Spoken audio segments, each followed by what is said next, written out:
Bonjour à tous, dans cette partie de notre formation, nous allons voir comment importer des machines virtuelles dans VMware EXXI.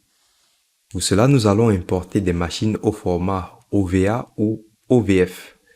Pour ceux qui connaissent déjà VMware Workstation, qui ont suivi par exemple ma formation sur VMware Workstation, vous savez comment on exporte des machines au format OVF, d'accord? Ça veut dire tout simplement que si je prends mon cas, j'ai plusieurs machines virtuelles ici avec lesquelles j'ai réalisé certains labs. J'ai peut-être envie d'utiliser l'une de ces machines sur VMware EXXI. Au lieu d'aller installer encore un système d'exploitation sur Windows 7, donc de créer une machine puis installer un système d'exploitation, j'ai déjà une machine ici qui est déjà toute prête, installée avec tous mes logiciels d'installer. Donc, ce que je fais, j'exporte juste cette machine virtuelle. Donc, je sélectionne la machine virtuelle, je viens dans File, et là, Export to OVF. Et là, je vais la mettre par exemple sur le bureau. Et là, je fais juste enregistrer. Alors, je vais prendre une autre machine. On va aller sur celle-ci. File, Export to OVF, Win7. Donc, bureau, hop. Très bien, on va patienter. Alors, pendant que ma machine est en train d'être exportée, ce qu'on va faire pour gagner en temps, on va aussi importer un fichier OVA. Là, je suis en train d'exporter un fichier en OVF, ok? Donc, pour importer un fichier OVA, vous venez ici dans Créer, déployer une machine virtuelle à partir d'un fichier. Donc, je peux agrandir ici. Hop. Alors, à partir d'un fichier OVF et VMDK, d'accord? Je clique sur Suivant. Je vais donner ma machine. Alors, ça, c'est du MikroTik. Donc là, je vais mettre MikroTik. Et là, je vais aller chercher mon fichier OVA. Il est ici, d'accord? C'est un routeur MikroTik. D'accord? Une fois que je le sélectionne, je peux cliquer sur Suivant. Vous allez voir la différence lorsqu'on importe un fichier OVF. C'est pas pareil qu'un fichier OVA, d'accord? Là, je fais Suivant. Voici, je peux choisir mon réseau. Donc, provisionnement du disque, je vais dire mince, d'accord? Pour le réseau, je laisse ici. Alors, je fais suivant, actualisé par le navigateur lors du déploiement de cette machine, d'accord? Et là, je vais cliquer sur terminer. OK? Et on va patienter. Très bien, la machine a été importée. On peut voir ici les tâches récentes, d'accord? Et là, je peux voir que j'ai deux machines virtuelles. Je clique dessus. Et voici ma machine, d'accord? Donc, je peux cliquer dessus. J'ai les caractéristiques, le CPU, la mémoire totale, d'accord? Et là, je peux aussi faire mes modifications sur cette machine. Donc, au niveau des paramètres, je peux les ajuster. Donc, on va voir déjà avec cette machine. Et là, vous avez déjà la compatibilité en 5.5, d'accord? Donc, j'ai le disque dur. Alors, la limite de la mémoire n'accepte pas la valeur négative. Donc, je vais enlever. Hop, je vais mettre comme ça. Alors, vous avez des paramètres que vous ne pouvez pas modifier, tout simplement parce que ce sont des paramètres propres à cette appliance-là, d'accord? Donc là, je ne peux rien modifier. Par contre, je peux supprimer ça. Et là, je peux quand même m'ajouter une carte réseau, d'accord? Donc voilà, je peux enregistrer. Malheureusement, une erreur inattendue, le client ne peut pas travailler, mais nous vous recommandons. Ok, ça marche. Donc ça, je vais recharger. C'est un paramètre de sécurité, c'est normal. Donc je vais me reconnecter. Voilà, hop.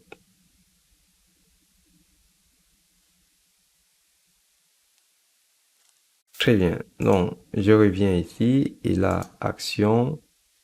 Donc modifier les paramètres.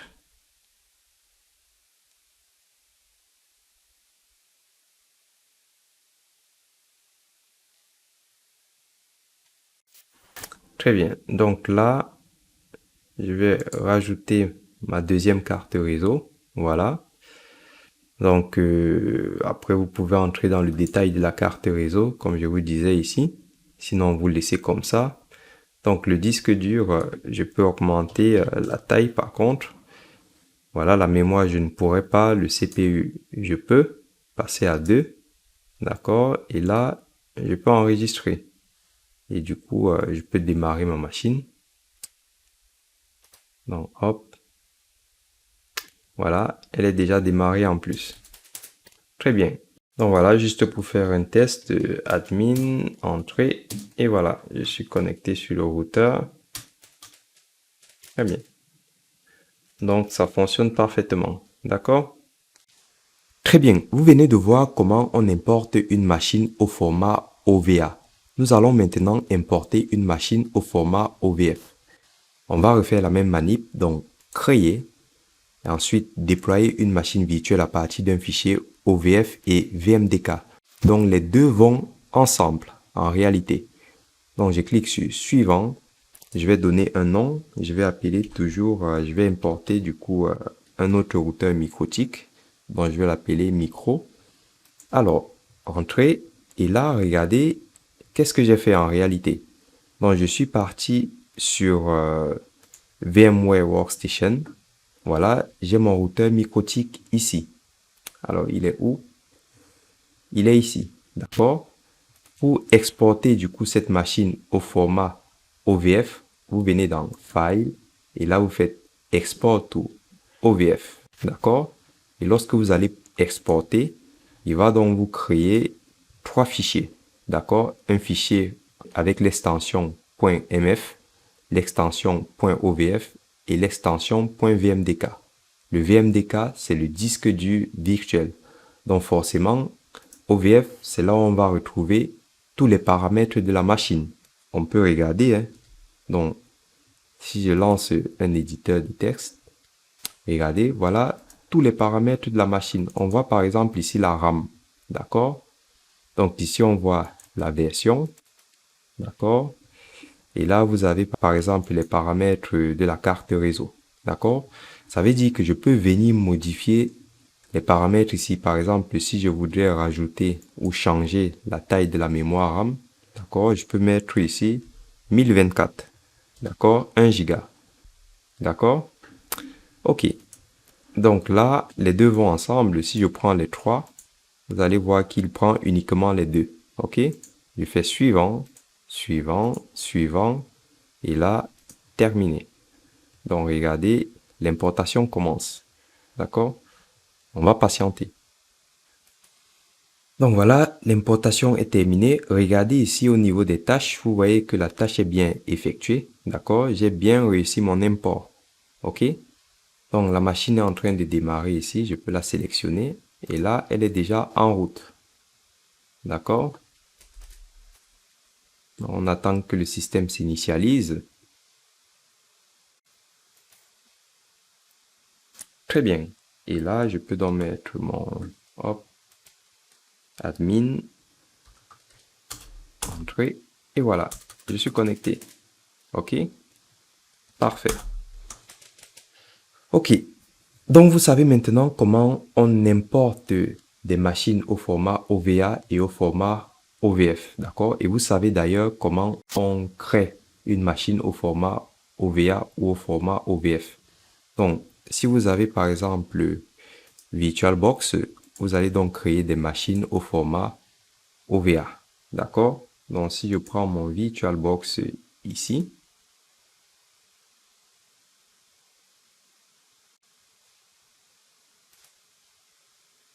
donc voilà, voici mon VirtualBox. Je fais pareil, je viens sur une machine, clic droit, et là je fais Export to, et regardez l'extension, c'est bien au format OVA. Donc OVA, c'est le format d'extension pour VirtualBox, d'accord? Et OVF, c'est pour VMware Workstation, d'accord? Très bien, si je reviens par exemple sur cette machine, donc je vais taper une commande, par exemple interface print.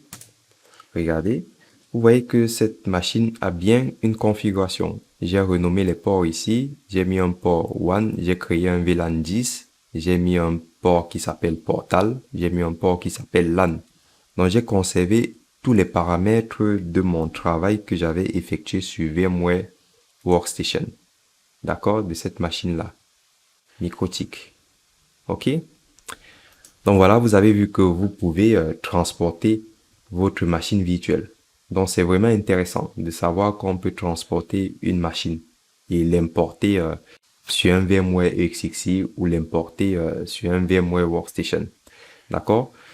Nous en avons terminé avec ce module. Merci d'avoir suivi ce module et je vous dis à tout de suite pour poursuivre notre formation. Merci.